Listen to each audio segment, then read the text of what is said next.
वो बच्चे नहीं हो सकते।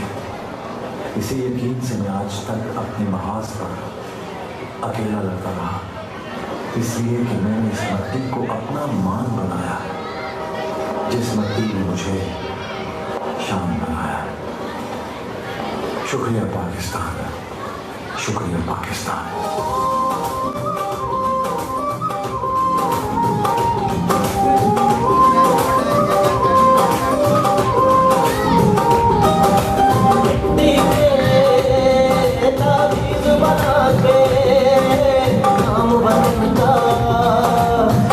लगा के